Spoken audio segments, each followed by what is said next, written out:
Thank you speaker sir. ముందుగా గౌరవ మంత్రివర్యులు ఉత్తమ్ కుమార్ రెడ్డి గారు ధన్యవాదాలు తెలియజేసుకుంటూ, అధ్యక్ష, ఈ పిల్లాయిపల్లి ధర్మారెడ్డి కాలువ మా సొంత మండలంతో పాటు భువనగిరి నగరికల్ కాన్ఫరెన్స్లో 2004లో ఆనాడు కాంగ్రెస్ ప్రభుత్వంలో 1,60,00,000 చిన్నగా స్టార్ట్ చేసుకున్నాం.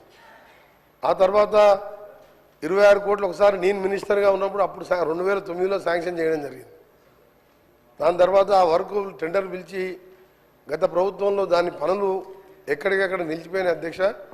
నేను అదే మంత్రిగా వారిని కృతజ్ఞత తెలియజేసుకుంటూ నేను ఒకటే కోరుతున్నా, ఇది హైదరాబాద్కి వెళ్ళి వచ్చే డ్రైనేజ్ వేస్ట్ వాటర్ అయినా మా ప్రజలకు వేరే ఆల్టర్నేట్ లేదు.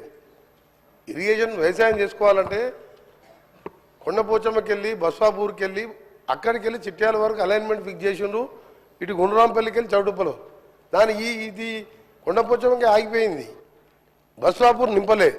అది వస్తే మాకు గోదావరి నీళ్ళు వచ్చాయి అని మా పరిస్థితి ఏంటంటే ఈ మూసి డ్రైనేజ్ నీళ్ళతోనే వ్యవసాయం చేసుకొని పండిన పంటలు తినే పరిస్థితి లేదు, బయట అమ్ముకొని మళ్ళా వేరే మార్కెట్లో కొనుక్కొచ్చుకొని తినే పరిస్థితి మా మూసి పరిస్థితి.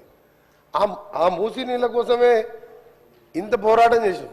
కానీ ఈరోజు గౌరవ ముఖ్యమంత్రి గారు మూసి దాన్ని ట్రీట్మెంట్ చేసి దాన్ని చేస్తున్నారు, అదొక సంతోషకరమైన వార్త. మా దగ్గర భూగర్భ జలాలు ఎక్కడ బోర్ వేసినా 1000 ఫీట్లు వేయాలి, వేస్తే ఎల్లో కలర్ వాటర్ వస్తుంది అధ్యక్ష. అందుకని మీ ద్వారా గౌరవ మంత్రి గారికి, గౌరవ ముఖ్యమంత్రి గారు కూడా ఇప్పటికే బ్రాహ్మణ వెల్లంలో కానీ ఎస్ఎల్బిసి సొరంగ మార్గం 70% కాంగ్రెస్ ప్రభుత్వంలో పూర్తి చేస్తే సరే, ఏందో మా దురదృష్టమో మా కర్మనో ఏందో లేదు, మేము ఆ ప్రాంతంలో పుట్టిన కింద ఫ్లోరైడు పైన మూసి నీళ్ళు పూర్తి చేస్తారని ఎన్నోసార్లు బతిలాడి కాళ్ళ వేళ పడ్డా కనికరం లేదు, మానవత్వం లేదు. సొరంగాన్ని పండబెట్టిను. బ్రాహ్మణ వెల్లంలో ఈ 11 నెలలనే మీ మంత్రి గారు, డిప్యూటీ సీఎం గారు వచ్చి నీళ్లు వదిలిపెట్టిను. 2 డేస్ బ్యాకే 37 crores ల్యాండ్ ఎక్విజిషన్ కూడా రిలీజ్ చేసిండ్రు. నెక్స్ట్ వీక్ మళ్ళీ ఒక 35 కోట్లు ఇచ్చి లెఫ్ట్ కెనాల్, ఆ తర్వాత రైట్ కెనాల్ కూడా పూర్తి చేస్తామని మంత్రులందరూ కూడా హామీ ఇచ్చిన అధ్యక్ష. ఇది చాలా ఇంపార్టెంట్. ధర్మారెడ్డి పిల్లాయిపల్లి కాలువ మా గౌరవ శాసనసభ్యులు వీరేశం గారు చెప్పినట్టు కనీసం మూసి ట్రీట్మెంట్ అయ్యే వరకు బస్వాపూర్ పూర్తి చేసి అలైన్మెంట్ కూడా ఫిక్స్ అయింది. అది కూడా బస్వాపూర్ నింపితే భువనగిరితో పాటు గోదావరి నీళ్ళతో వ్యవసాయం చేసుకోవాలి, ఈ డ్రైనేజ్ నీళ్ళతో కాదు. దీన్ని కృష్ణాలో కలిపి ఫ్రెష్ గోదావరి వాటర్ దాకా సీఎం గారు ప్లాన్ చేస్తున్నారు. అది చాలా మంచి ఐడియా. మా నల్గొండ ప్రజలల్లో ఇక మేము బతుకుతాంరా 60-70 ఏళ్ళని ఆశ వచ్చింది. 10 ఏళ్లలో 7 లక్షల కోట్లు తెచ్చి నల్గొండ జిల్లాని 70% పూర్తయిన ప్రాజెక్ట్ అని పక్కన పెట్టిను. అందుకని ప్రజలు కూడా మన ఎన్నికల్లో సరిపోయిన బుద్ధి చెప్పి ఎక్కడ డిఫెక్ట్ రాలే, ఒక్క దగ్గర 2-3 వేలతోని ఏకలింగం గెలిచిండు తప్ప. అందుకని మాకు అందరూ 60-70 వేలతో గెలిచినాం.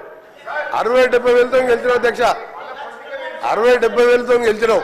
ఎందుకు గెలిచినాం అంటే సార్ కరెక్ట్ వాస్తవాలు చెప్పాలి సార్. 60-70 వేలతో ప్రతి ఎమ్మెల్యే నామినేషన్ వేస్తే 60-70 వేలతో గెలిచినాం. నల్గొండ పార్లమెంట్ సభ్యుడు భారతదేశంలో సౌత్ ఇండియాలో 5,75,000 ఓట్లతో గెలిచిందంటే మా ప్రజలు గత ప్రభుత్వం మీద ఎంత కసిగా ఉన్నారో అది ఎగ్జాంపుల్ సార్ దగ్గర. అందుకనే మీ ద్వారా మా మంత్రి గారిని, ఫైనాన్స్ మినిస్టర్ గారిని, గౌరవ ముఖ్యమంత్రి గారిని గ్రీన్ ఛానల్లో నల్గొండ జిల్లా అంటే ప్రపంచ పటంలో ఫ్లోరైడ్ నీళ్లు మూసీ నీళ్లతో దుర్భర పరిస్థితిలో బతుకుతున్న జిల్లా. మీ ద్వారా వీళ్ళందరికీ రిక్వెస్ట్ చేస్తున్నా, మా మంత్రులందరూ కూడా సహకరించండి. 40 లక్షల మంది మా ప్రజల జీవితాలను కాపాడాలని పిల్లాయిపల్లి ధర్మారెడ్డితో పాటు గోదావరి నీళ్లు గంధమల్ల ప్రాజెక్టు పైన మల్లన్న సాగర్ నిండా కడుపు నిండా 50 TMC నీళ్లు దాచిపెట్టుకున్న అధ్యక్ష. 20,000 పెట్టి రిజర్వాయర్ కట్టిండు. ఒక్క స్లూస్ పెడితే గంధమల్ల కడితే అధ్యక్ష, నేను రైతుల గురించి మాట్లాడుతున్నా. గంధమల్ల రిజర్వాయర్ ఇట్లా గంధమల్ల రిజర్వాయర్ ఒక 3 నెలల పని అధ్యక్ష. టెండర్లు పిలిచిండు గంధమల్ల రిజర్వాయర్ టెండర్లు పిలిచి టెండర్లు క్యాన్సిల్ చేసారు. సింగూరుకు 4,000 కోట్లు పైకి తీసుకుపోతాంటారు. మేమేం పాపం చేసినాం నల్గొండ జిల్లా వాళ్ళం? గంధమల్ల విజిట్లే ఒక 800 కోట్లతోని 1.5 TMC కెపాసిటీ 1.5 TMC కెపాసిటీతోని 1,50,000 ఎకరాలు ఆలేరు కాన్ఫరెన్స్ లో మాకు నీళ్ళు వచ్చాయి అధ్యక్ష. దయచేసి మీ ద్వారా మీ ద్వారా మా మంత్రులందరికీ, గౌరవ ముఖ్యమంత్రి గారికి, డిప్యూటీ సీఎం గారికి, ఉత్తమ్ కుమార్ రెడ్డి గారికి, మిగతా మంత్రులు సహకరించి మా జిల్లాకు అందరూ అండగా ఉండాలని చేతులెత్తి నమస్కరిస్తూ మీకు ధన్యవాదాలు తెలియజేస్తున్నాం అధ్యక్ష.